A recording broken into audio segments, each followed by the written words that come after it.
Well, hey, this is Steve Moreland with Success Publishing, and this is our regular podcast. And today we are interviewing a newly published author. And I'm going to let Joan introduce herself because she is one of the most amazing and positive individuals that I've ever got to be around. In fact, she's so amazing. I was just telling her a second ago as we were getting ready for this, my fiance also got to be a friend of hers. And she's just like, I so love seeing every time Joan posts online on social media, on Facebook, she's just got this incredible smile, as you can see right here, right now. And she's just got an incredible, I call it effervescent. She's just got this really incredible personality that just is about impacting you, sharing this thing that is bubbling from her. That is the reason why every time I see her, she's got this incredible smile. So Joan, I'm gonna let you introduce yourself, tell us where you're from so everybody kind of gets a geographic bearing, and then kind of tell us a little bit about you. Okay. Hi. Thanks, Steve. Oh my gosh. Glowing reviews. That's great. Oh yeah. Love it. Especially from your loved one. That's so awesome. I love her too. Yeah, sure. So my name is Joan Kenyon-Woods. And, you know, as my friends are now referring to me as British Joan, I have to start using that. So I love it. Yeah, I grew up, you know, in Jamaica, West Indies. That was my humble beginnings. Okay. And my parents moved to England. You know, we were naturalized citizens because it was a colony, you know, Okay. Jamaica was a colony. Sure. And so I grew up there, but for the last 30 or so years, I've been living in New York, married to an American, have 3 American children. And Awesome. so I'm just a multinational person. Really. I love it. I love it. So you can say everything's going to be Irie, Yeah. and then say that in a British kind of a, what would you call it? As a vernacular or a tone accent, whatever. Yeah. And then add in the New York. So you speed it up now that you're in New York. So you say it all together. Yes, everything is forget about it, right? So Outstanding. Well, I love just, you know, you've got such a background, you know, several decades when I'm looking at just your press release, you know, you've just been published. I'm so excited to tell everybody about that. And I'm sure you're somewhere around there, you've got a copy of your book. So you got to show it off. Yeah. You got to put it up a little. There you go. Yeah, I love it. There we go. So you've been published in Limitless Success. Outstanding. You're published with Matt Morris. So tell me a little bit about you and Matt. You guys are on the cover together. What happened there? Okay, so this was a phenomenal opportunity. You know, as an English teacher, I always wanted to just reach people, and you know, I've read great literature, and I'm like, oh my God, it would be great to be published, and you know, just to give people, and especially women, that whole confidence to really just go from wherever you are, right? Your background, your beginnings mean nothing. It's what's ahead of you, and so I just wanted in that book to just help people to find their confidence, find their niche, their place, and just go and do it. And it was so great to be in an organization where Matt was a member, and the opportunity came to, you know, write your story. Write the story. And I was like, oh my God, who can, you know, throw that up? So absolutely that's what happened. Well, I can tell you're excited, and you know, I've had a chance to get to work with you over time, and every single time is absolutely just an honor and a pleasure to hang out with you. Like I said, you know, when I'm reading about, you know, what you put into the book and what this means, you keep bringing about, you know, this upbeat spirit and how that is, in your perspective, that is not just it's the core. It's the core of success. So tell me, what it is about what I would call spirit management or mindset management. Tell me, how does that come from your perspective? Oh, wow. I like that. Spirit management. Steve, you always give me some great nuggets that I'm stealing all the time from my lives. Spirit manager, right? I love it. Management is so great because that's exactly what it is. You know, I'm a big proponent of personal development. In the organization that I belong with, you know, Matt and everyone else, is we do a lot of reading, you know, and so what's stood out to me is that you have to have this positive mindset, right? You cannot think negatively and expect things to work out positively, right? And so, and it's more than just being happy. It is really kind of what you're saying to yourself all the time. You know, we hear negativity. We know from a child, you hear negativity all the time, thousands of times. Sure. But very rarely do you hear the positive. You can do it. You are great. You're awesome. So if you're not saying that to yourself, don't expect the world to get it, because you have to exude that and walk. One of the things that I say is just to go into the world and live with confidence. And you can't have confidence if you don't feel that you're enough, or you have what it takes. And we all do. You just have to find what it is that you want the world to hear, or what is it that you have to give. Okay. And what it is this sense of strength and well-being, and especially for women. I just want to bring that across. Like, you are enough, and you can do it, whatever it is you want to do. And so that's really what it's about. So I got to step back and unbox this, because you all of it, you just, like I said, effervescent. You hit so many things so important there, and I don't want to run past them because I think they're so critical.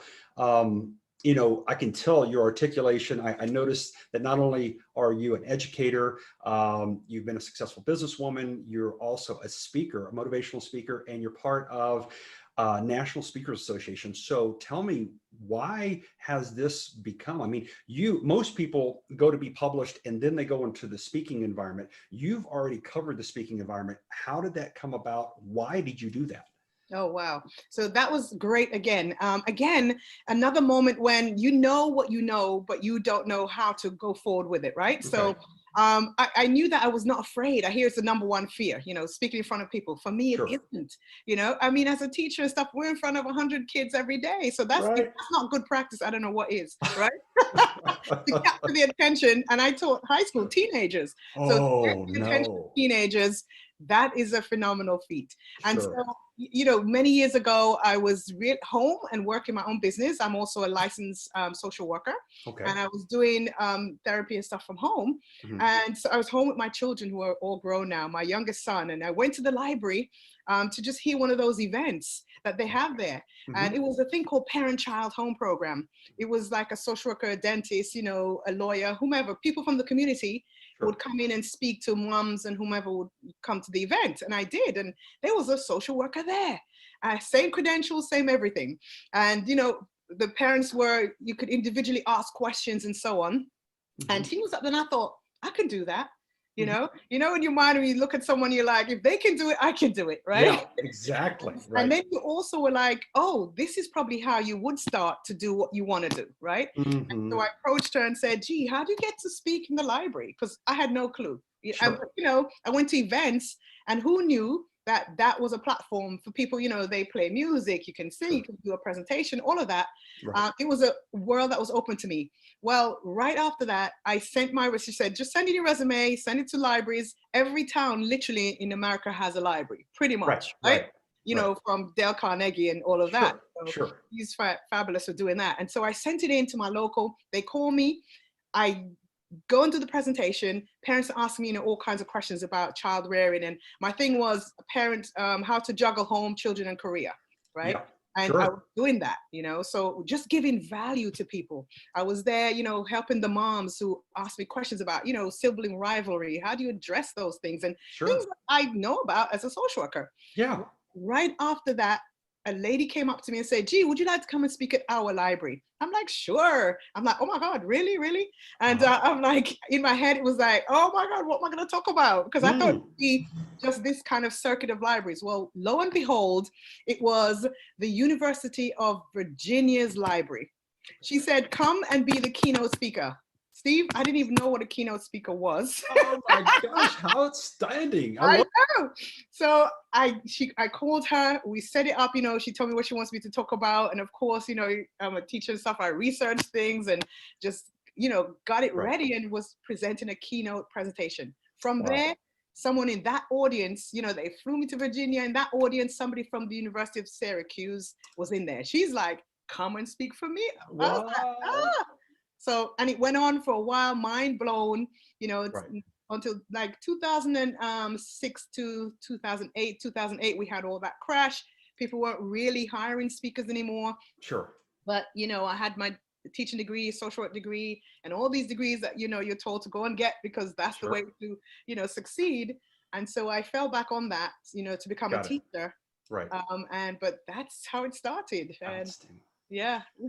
So I noticed in like your press release when your book was launching and you got out there in front of I don't know how many media and network channels, and really just got a chance to share what is the thing that you do. And I noticed when I was looking at the press release again, it is you you have guts. You're brave. You're like courageous. You're like, okay, there's an 800-pound gorilla in the room and everybody else is acting like they don't see it. And I'm going to go over here and tackle it. Yeah. So where did you get that? I call that fearlessness. Where did you get that? I mean, honestly, Steve, I don't even know what to tell you. I don't even know. Okay. I just know I always had this inner confidence, right? Mm-hmm. I'm thinking probably it was from my mom, right? Because Okay. she was always this person who was the life of the party, right? Uh-huh. You take her anywhere, and my parents, period. I think anywhere we went, they were just like jolly and happy, Right. and that's the kind of childhood we had, right? It was Wow. positive. People always around us and in our home, and I remember also. I love to dance, right? So, Mhm. and Okay. they would make us stand in front of the room. I mean, I'm a 5-year-old, 6-year-old, like, go ahead, dance, do that dance. And, funky chicken, I'm aging myself here. Oh Nobody yeah. knows what that is, right? It's okay. It's all. I don't. I know what it is, and I don't Yeah, even want to attempt. And I'm 50. I'm almost 53 now, and I know better. exactly. Right. So those kind of things that, we're always allowed, I would say, to just Mm-hmm. be ourselves, to talk Yeah. and not just be wallflowers in a corner Yeah. as children. And so I never thought it was like I should shy away or, be timid Right. about anything. And I guess it came from there. Okay. And of course, all of the, personal development, I have to say as well. Yeah. Reading books like What to Say When You Talk to Yourself and think Right. and just putting into yourself everything that you want to bring back out, right? So, Wow. Yeah. Again, you've got so much there, and you're so articulate. And I love the way how you think about as you're explaining this. And you talked about personal development, and that's something that you mentioned when you're writing your book.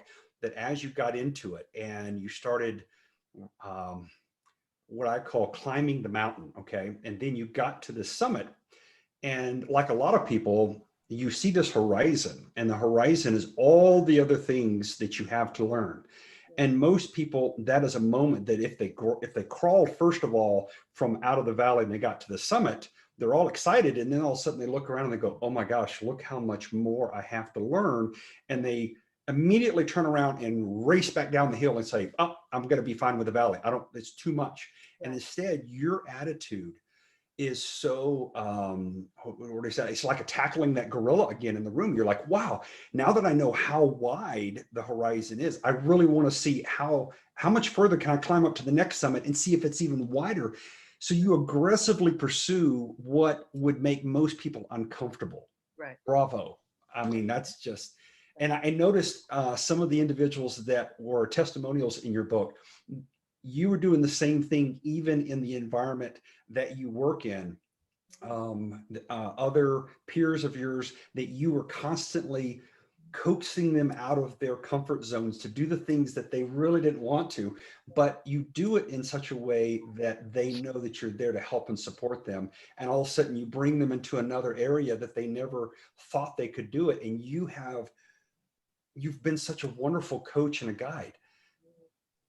Yeah. I mean, that to me is everything that I've seen of you, that I've got to know you over the last year. That is a great description, that you make people feel comfortable doing things that they're uncomfortable with. Yes. Yeah. I definitely, that's my goal. And especially for women, is to Right. help them to find all of that, step out of your comfort zone. You have to. Right. Nothing is gained if you stay in your comfort zone.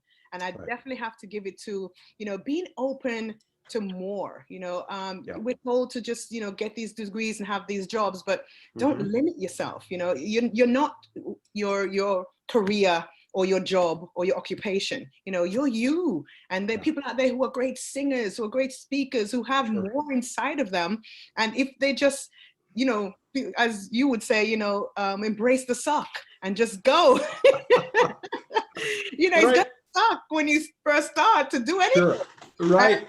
But you know what? When you embrace it and you just you try, you are being human. You are being Yeah. normal, because everybody is looking at you as well, saying, oh, like I said, if they can do it, I can do it. You know, you're not going to come out there and be perfect.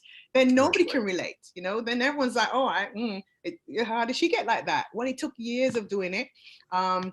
And even though, yeah, I didn't have the fear before, it took years to perfect it, to be able to, you know, learn. And there's always something to learn. Oh, you know, yeah. how to present it and how to, you know, coax that out of people. So, you know, people ask me questions and you're always trying to help others. That is just my biggest thing, is just, how can I help others? What am I here to give?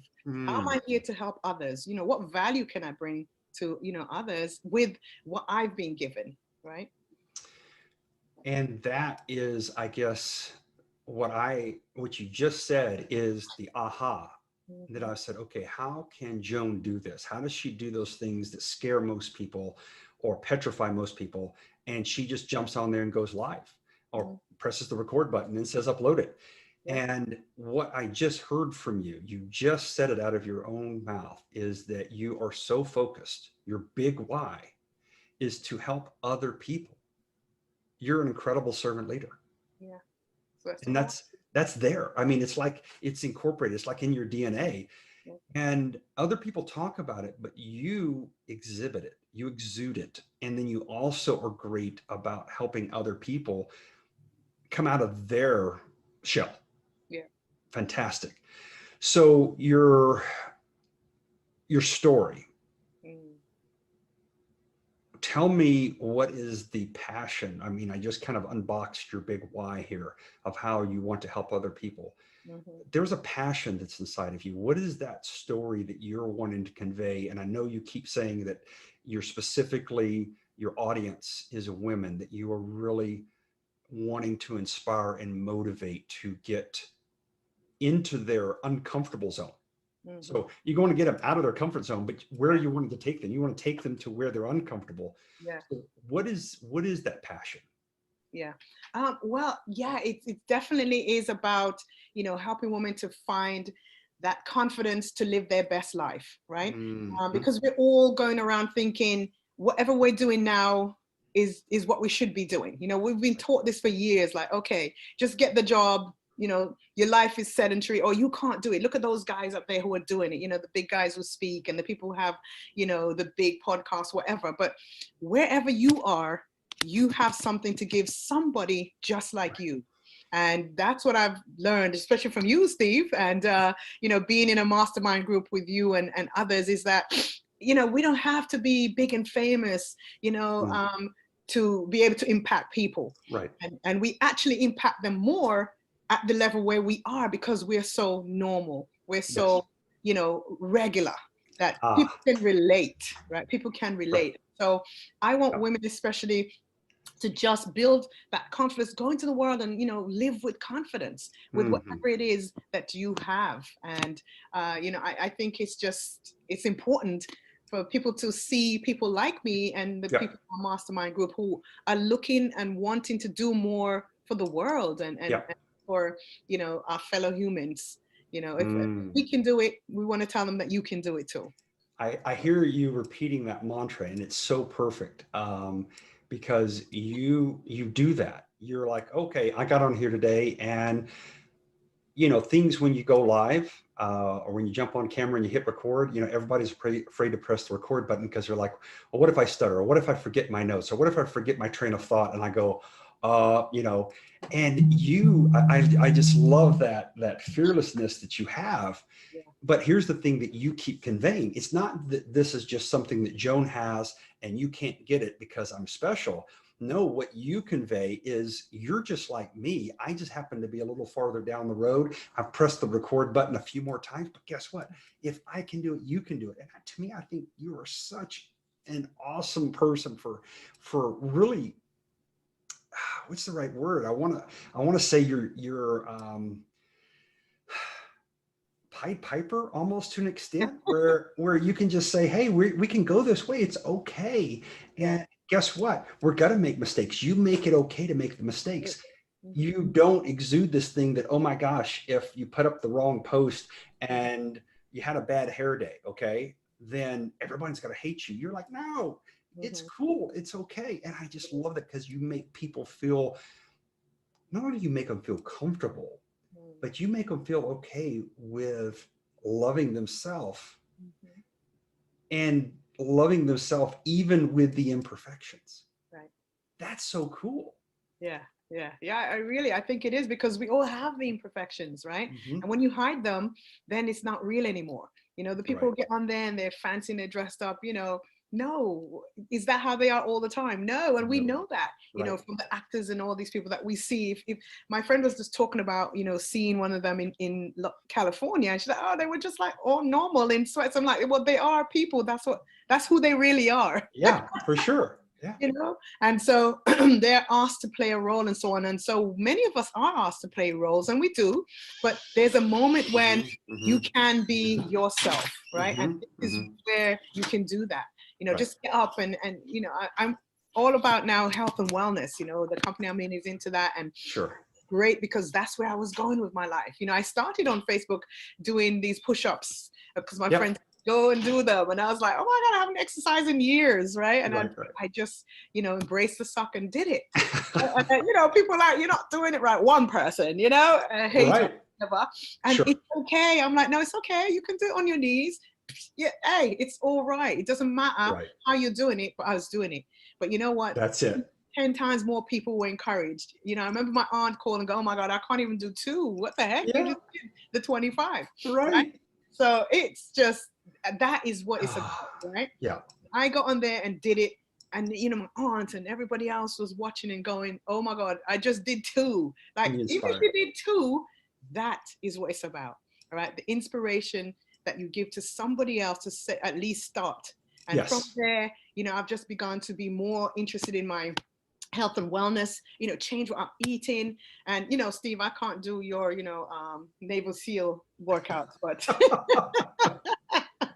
but, you know, I'm in a 60-day challenge now and things like that. And I envision myself, I see the end, you know, I've lost the weight, I'm stronger. And now I'm go for, you know, hey, ladies over 45, and, you know, more than that, though, but, you know, my age and the time that you hadn't, you can do it, you know, and that's what I want to be, that inspiration to people like me, you know.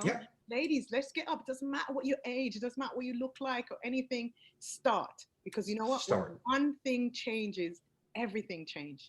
Wow. To change one thing and everything changed, and that came from, if you all want to go and read that, the compound effect. There you go. It's awesome. It's about starting, and again, I notice, you know, because I talk to so many people on a regular basis, so I listen not just to what they say, but I notice the repeat, that it becomes a theme. And that's the key thing that I love about you, is because you are, what you're talking about here, what you're preaching, okay, is truly from your soul, because it continues to reweave itself through our entire interview here.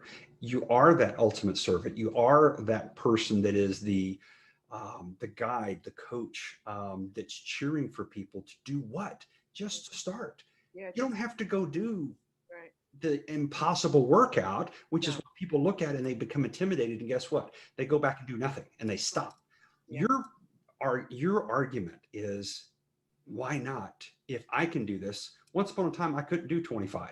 I could only do X. But it's not about competing with other people. It's about how can you be better than you were just yesterday.